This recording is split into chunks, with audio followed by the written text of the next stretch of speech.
Hey, Davina. It's so good to see you. I'm really, really excited to be having this chat with you today. And just to introduce you to our watchers and listeners, I've known Davina for many years now, and Davina's a woman with incredible, as I see, incredible integrity and presence. She has a whole heap of amazing and varied interests. But the one thing that really caught my attention recently that prompted me to reach out and have a chat with you was seeing a post on Instagram where you had captured yourself in a dive, and you were doing some deep diving, and we're going to ask more about that in a moment, but it was your comments about your experience of the breath that really caught my attention, because as a breathwork facilitator and teacher, of course, whenever I see that, I'm like, ooh, what was going on there? What's this like? And because it was you, that double connection just really amplified my interest. So that's what I would love to ask you about today, with a view to discovering more about your experience when you went for this dive. So is there anything in particular that you would like to start off with around, or basically what motivated you to that's a good question, want to do a deep dive? Yeah, that is a good question in itself, Steph, and it's a delight to see you and be on this show with you, so thank you. It was an interesting thing. It was my friend Nikki Natarajan who I went with. It was her 50th birthday, and at the beginning of her 50th birthday year, she'd had this thing that she wanted to do an event with each of her girlfriends throughout the year, have a 50th year. So I'd been trying to organize something with her all year. We were going to go for a lunch in a special restaurant, all these kind of things. And then bizarrely, she got the opportunity as a journalist to write this deep diving retreat up. And I was the only person she privately messaged. And as she admitted to me, she said, I honestly thought it was minus 1,000 that you would ever say yes. But she said, for some reason, I sent it to you, even though I'd posted it. And I got it, and there was something about it. And I just said, I'm going to do that, even though it's like facing my worst fears. And I think that was what prompted me. But what was really lovely, synchronistically, is that the day we left was the very, very last day of her 50th year. And the day we arrived was her 51st birthday. So it was beautifully coordinated by spirit in that way. And I've always had a fear of drowning. Ever since I was a little girl. I remember we used to live in Suffolk, and on the floodplains. And when I used to walk into town, which is maybe 2-3 miles away, there was 3 bridges, and literally, because it's marshland, it's effectively fenland, so it's below the water table, it would be like a sea. And then you'd get to these roaring rivers that are going under the bridges. And as a child, I was absolutely petrified. I would have to wait until all the cars and lorries had gone over. I could never cross the bridge at the same time as a car and a lorry, because I was absolutely convinced that their weight would cause the bridge to collapse and I'd be drowned. So I had this huge fear.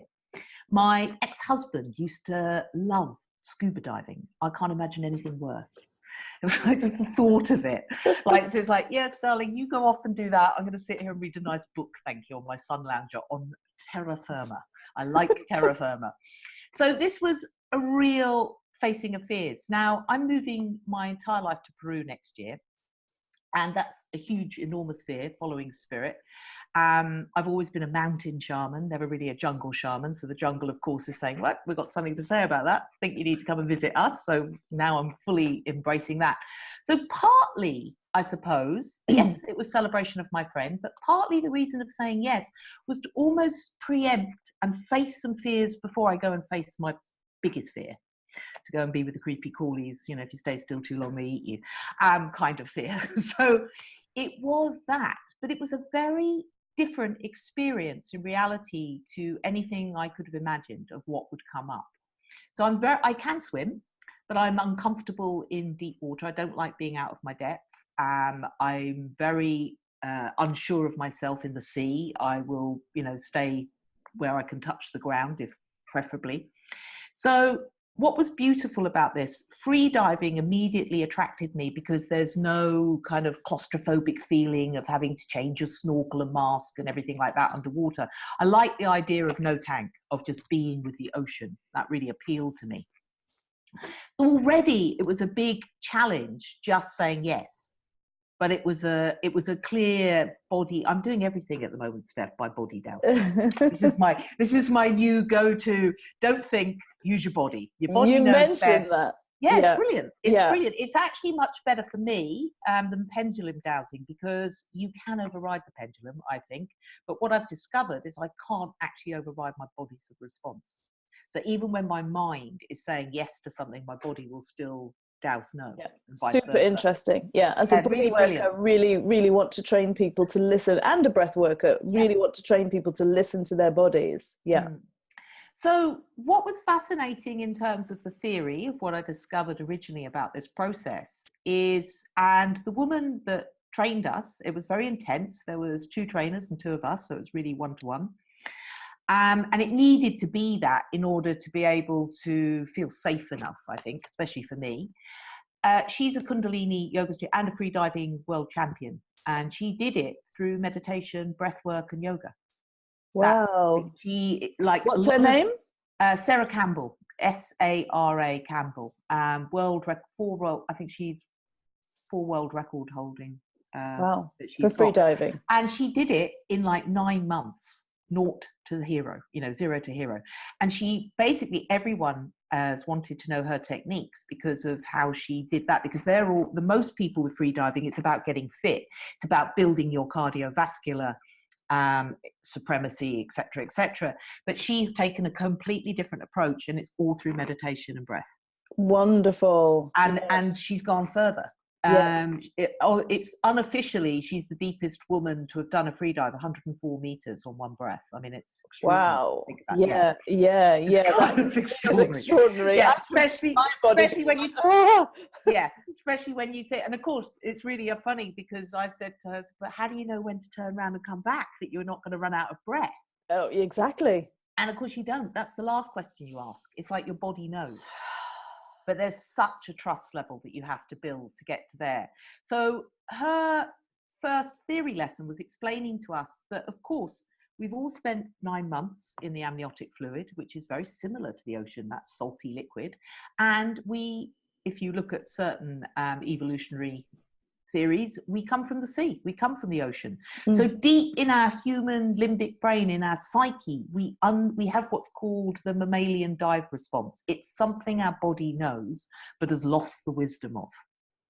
So what happens is we have all these nerves in the face. So even wearing an eye mask for diving stops that process happening too much. But by immersing our face in water, we start to activate these nerve endings, and we start to remember our dive response, our natural ability to be in the water, purely like in that amniotic fluid.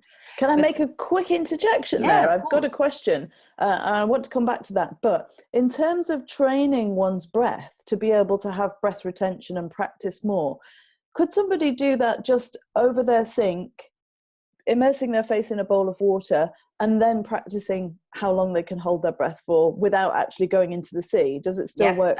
It's certainly getting your face in the water. So yes, because it goes off. So the more you do it, like I noticed a big difference over the 4 days of diving that we did, it was becoming easier and easier because my face was being immersed in the sea so often.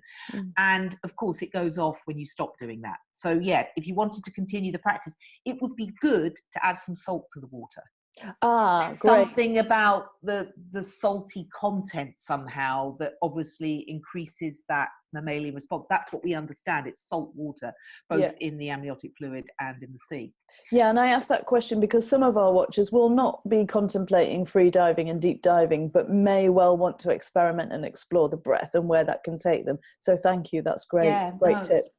So one of her theories is about, because obviously our urge to breathe is very strong. Now, from her perspective, that comes from the ego. It's the ego wanting to survive. It's the ego saying, breathe, breathe, breathe, you're going to die, you're going to die. And believe me, it's quite urgent. I mean, anyone that's held their breath for a few seconds, it's like, oh my God, I can't do that. I'm going to have to breathe. So it's a huge response to have to override. And what her technique of teaching, and this was where it's a really fascinating kind of coaching process, because she sees the ocean as the metaphor of the self. It's that reflective water. It's our emotional body. And it's like as these various physiological responses come up as you hold the breath underwater, of noticing what your mind is telling you about it, becoming the observer, becoming the witness of that ego and what it's saying. You're going to die. You're not going to survive. You've got to breathe now. And this is what you referred to as the red flags, is it, in your post? Or the false flags. The false flags. False flags.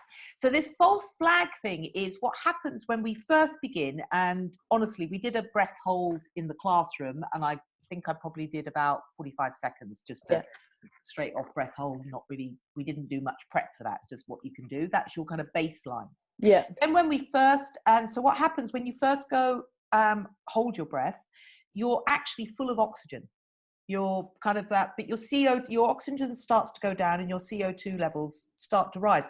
But you have plenty of oxygen. We cellularly breathe without having to breathe through our lungs and nose. So you're saturated in oxygen. It takes ages for that oxygen to disappear, but your mind doesn't know that. So your brain kicks in and goes, you need to breathe, you need to breathe. So it becomes really, and you have to override that and just go, no, relax. So the trick, if you like, is as the body is panicking and wanting to breathe, that you just keep letting go into that. Just keep learning to relax into it, to really relax into the breath, or not breath, like the relax into the space of that breath. The next thing, so that's the first false flag, is just the CO2 oxygen levels and your ego, body, mind response saying, breathe, breathe, breathe. Then what happens is the diaphragm starts to contract. So it feels horribly uncomfortable. And it starts to pulse a little bit because it's wanting you to breathe. Yeah. And then you can sometimes get a swallow response. And of course, if you're holding your breath underwater, you can't swallow because that causes all sorts of other problems. But you get this response. And you can, if you're going down at depth, you obviously need to equalize your ears, all of those kind of reactions. So it is uncomfortable. It's not an easy experience in order to be able, I don't think I really went that far because of what else came up for me during the but that's the kind of overall process. So my experience of first going into the ocean, and we were in the shallows, we're in standing water depth, so it's safe, you're in a wetsuit, and they're very present with you, being held. So I'd been able to hold my breath for 40 seconds easily outside. As soon as I put my face in, and we were lying on the surface, relaxing, really just being buoyant and realizing that you're not going to sink. You're in a wetsuit. They give you a lot of extra buoyancy. The Red Sea is particularly buoyant anyway, it has a lot of salt in. And all you're doing is flipping over on the surface and just putting your face in so you can't breathe. That's the first form of breath hold. And what was extraordinary from what came up for me is this just immediate there wasn't a story running in my mind. My ego didn't even have time to get engaged, to be honest. It wasn't long enough. I was only in there for a few seconds, and this immense pressure came across my chest. Right. It's like a brick. It was really physical. Yeah. And my mind was going, you're perfectly safe, got tons of oxygen, you're okay, all of that stuff that we've been taught. But this pressure just built, and I could really not hold it for very long, maybe 20, 30 seconds max. And I had to come back. And it felt very physical, not mental. So cut a long story short, we went out to much deeper water that day. And then I got very, very uncomfortable. I was way out my depth. Do you mean physically or emotionally? No, both. Oh, because both. I was out, because there's the metaphor of the ocean. I was way out of my depth physically. They took us out. You've got a buoy and a rope, and what you're learning to do is turn upside down and follow the rope down. And we were learning to equalize the ears. I wasn't comfortable, it was too fast for me, basically, with the process I was going through. I got very cold. I didn't know, because this was the first day, I didn't really know how to get my needs met. Yeah. But I trust what it brought up. So by the time anyone asked me how I was miserable, done too much, really was like, I really don't like this, I want to go home now, please. Being really pathetic. Anyway, went back, got out, and just burst into tears. And I was like sobbing. And it was really interesting, as I took my wetsuit off, I broke the necklace that my mother had given me as a present. And I couldn't even tell you, Steph, what I was crying about. Yeah. This massive emotion. It really was a sort of like, little child going, oh, I don't feel very good. I feel sorry for myself. It was that kind of sobbing. And when I reflected on it, though, I realized that what this was, because the grief points sit here in the body. I work with these with Cambo quite a lot. And I thought, this is grief. And I've had a couple of psychics tell me before that, you see, you're carrying a lot of grief. And I've searched for that, worked with various techniques and really looked for that, and it's not come up, not really found it. But then I got to thinking about the 9 months I spent in my mother's womb. And that's when the real revelations came, because my mom was very young. She was only just 18. She didn't know she was pregnant until very late on. She was very naive. She'd had sex once. Hello, meant to be here. And she lost the man, i.e. my father, because she didn't know this at the time, but he was already married with 2 kids, and she suddenly discovered that. So she never told him she was pregnant. So she lost the man that she only ever loved. She was completely in love with him. She'd brought shame on her family. I was meant to be going away to be adopted. I was born in a home for working mothers, and then she ran away from there and kept me. So if you think about all the fear and grief that she must have held in that moment, that obviously in utero I absorbed without even knowing. And this is, I'm sure as a breath worker, you obviously do a lot of this with people, and this is part of what comes up. This was just my route to it. And it was really fast, and it brought that up. And it was having those realizations. The next day, it was amazing. I turned over. There was no pressure on the chest. Just gone. Yeah. Just that released it. And then we went out to deep water again that day. And I was kind of left to my own devices, because I think they by this stage didn't quite know what to do with me, right? It's like, oh, just don't poke her too much. You might have us process again. So I kind of so I was just practicing on my own, just holding on to the buoy, turning over, and it was bliss, because suddenly that mammalian dive response was kicking in, and I was not being pressurized, and I was just playing with, can I hold my breath? And I could hold my breath what seemingly felt like ages, and it was just heavenly, actually feeling really happy just on the surface, but just in that process of the amniotic fluid. So it was fascinating. And do you know how long you were holding your breath for? Eventually, but on the last day I did like a proper on the rope, going down, equalizing the ears. I mean, we're talking, not very, like 2-3 meters probably max. So it wasn't anything. I won't be breaking any world records anytime soon. But it wasn't that. I got enormous amounts from the process without needing to become attached to, oh, I'm not doing this right, I haven't really learned anything, I haven't dived deep enough, etc. I got to nearly 2 minutes, just under 2 minutes. So a big significant. I mean, it was only 4 days. Yeah. And we did a lot of theory in the morning. So, and I felt another couple of days, if we'd stayed, I would have increased quite exponentially. Yeah. And you said that the people kind of left you to your own devices. And what struck me about that sentence was, do you think that for people who train other people in that kind of work, it's unusual for them to witness people going into process with it? Because for me as a breath worker, it's very commonplace that when we start connecting with the breath and the libraries in our bodies of our experiences, that these things come up. But obviously they're doing something that's practical. It's about diving. It's about training your body. So were they surprised by that response, do you think? Yes, they were. And I know some of the feedback was, thank you for your courage for turning up. We can't even believe why you'd want to come and do something like this. They really kind of got that. But it's actually shifted their business. Oh, really? Because they are going to move much more into helping people really face their fears of water, because I have a fear of water, a fear of drowning, because of the grief and obviously what I experienced in the womb. That's amazing. So they're shifting away from just training divers to increase their breath hold, because that's really what their business is, if you like. A lot of free divers go to them for coaching, because they have a totally different approach to the traditional approach. But now, having experience working with me, it's like, oh, actually, this is something we could really help people with on a different level. That's incredible. Because the ocean is such a metaphor. When you're in there, particularly without all the tanks and all the snorkel equipment, because we're in the Red Sea, it was very busy. It's a bit like Benidorm on the Egyptian coast to a degree. It's not exactly quiet and peaceful. But as soon as you put your head in the water, it is. Yeah, yeah, yeah.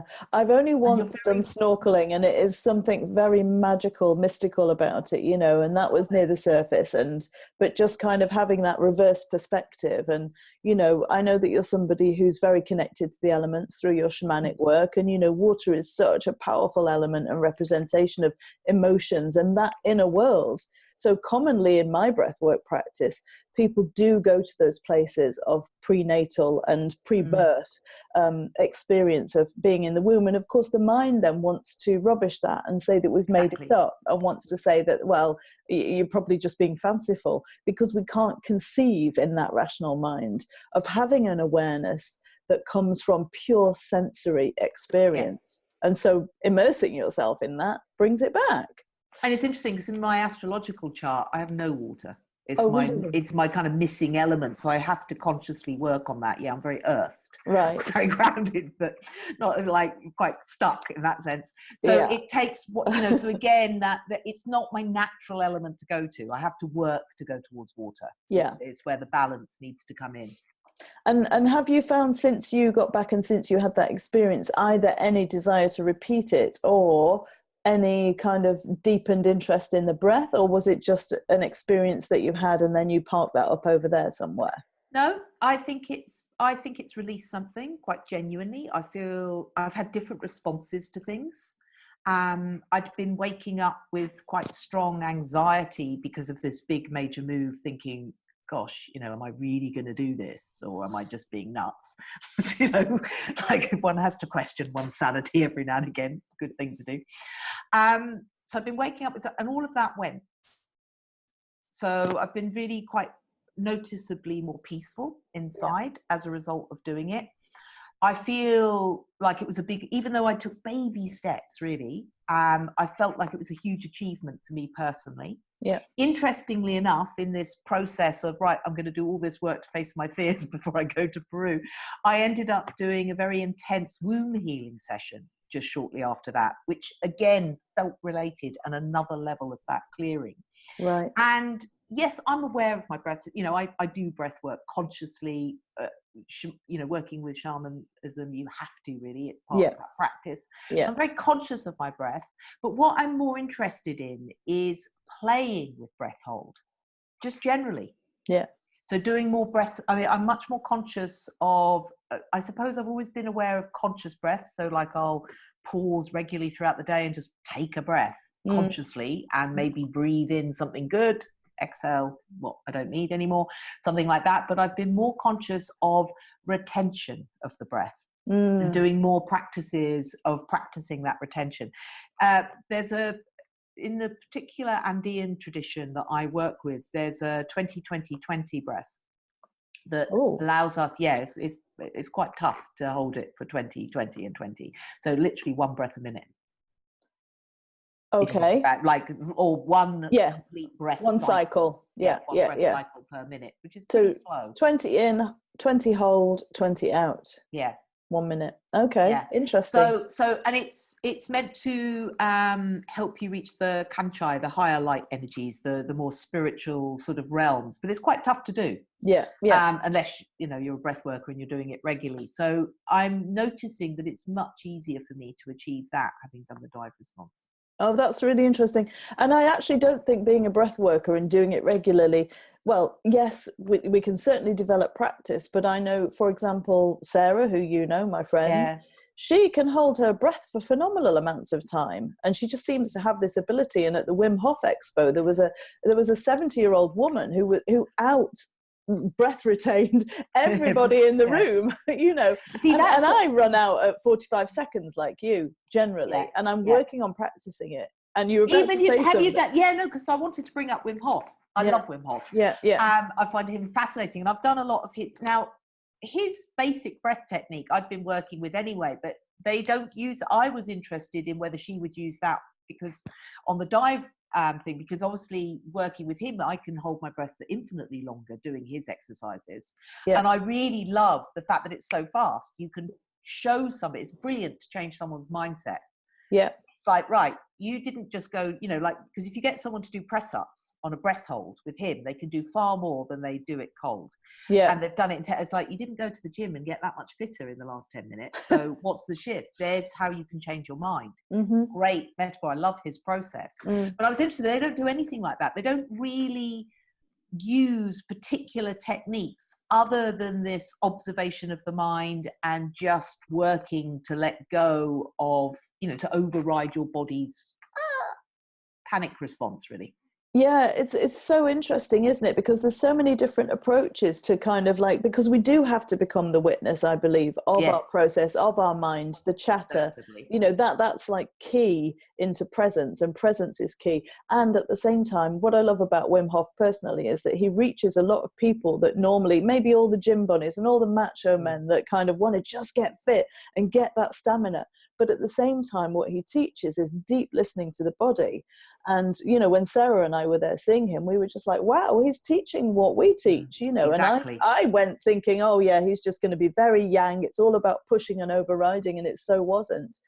And the results that he gets are really interesting. So yeah, they are. Again, although I've been working with conscious connective breath, I'm starting to now really explore combining breath retention with that practice. So my personal practice is evolving as a result of listening to people like you and your experience, and noticing and observing my own experiences. So, you know, all of this is really juicy.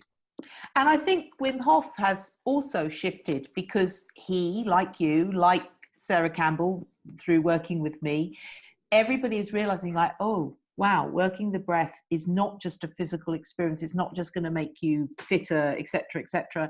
It does bring up these old, birthing, stuck emotions in the body. Absolutely. It does allow it to come to so even he, I think, has changed his way of working because he's experienced that working through people. Yeah. I still have my cold shower every day, thanks to him. Oh, good for you. I can't quite, I'm intermittent, like my fasting. I'm intermittent with my showers. But, you know, he came to the breath through grief.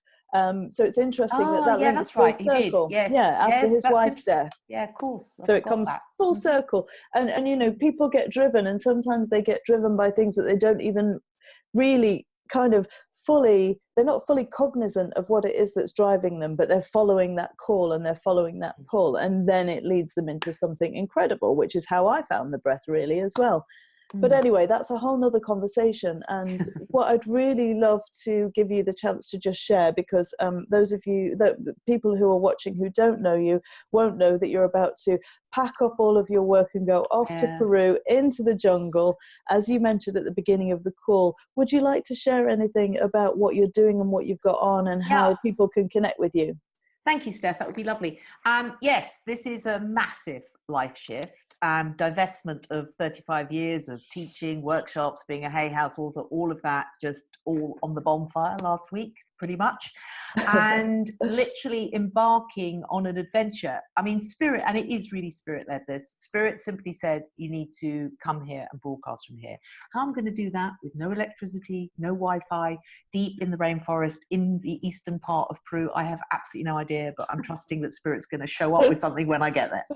So I'm in that process of letting go. So we will be crowdfunding. We need to build an eco-sustainable village there and a temple. We've secured 162 acres of rainforest at the moment, both primary and secondary. It's really magical. It's a very special place. It's a place where I've been shown and get that Sipapu means place of emergence and return, but it's like the umbilical cord of the planet. It's got that, and funnily enough, talking about birth and this diving experience, it's all kind of somehow related. That's the experience I get. So what happens is when people come there, it's like anything out of love. Anything that, because if you think about it, the umbilical cord is like a tunnel of love, if you like. It's the love that gives rise to life. And in that process, anything out of love is going to come up. So it's quite intense for people, but extraordinary, transformative. So we are moving kind of modus operandus. We will be running retreats. Anyone into permaculture, architects, engineers, anyone that's good with bricks, laying, building in the jungle, please, welcome, welcome, welcome. So you can contact me probably easiest through my own website, which is Davina, or email davina@davinamackail.com, or just go and visit davinamackail.com, or other joint website, that does the retreats is Ayni, AYNI.foundation. Okay, and I'm going to drop those links below this video for people so that they can follow up and they can keep an eye on your crowdfunder. And it sounds incredible, you know, and I feel like there's a real emergence at the moment of people doing really, really conscious business and consciously setting things up and wanting to call in that change. And, you know, for me, obviously using the breath, because that is our representation of our life force, our mortality and everything, you know, from that first inhale when we're born to the last letting go when we die. What are we going to do with all the breaths in between? So wonderful to hear that you are following your purpose and following that calling. I salute your courage. And, you know, my prayer is that I will be able to stay in that responsive place for the rest of my days, however many. And my prayer is I won't be back in 5 minutes.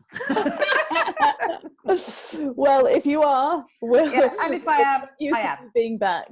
Anyway, thank you so much. Thank you. It's been a pleasure, Steph. Thank you for inviting me. Yeah, super interesting to hear your story, and I'll keep an eye out very closely on what you're doing. Thank you. I'll speak to you soon. Bye-bye. Bye.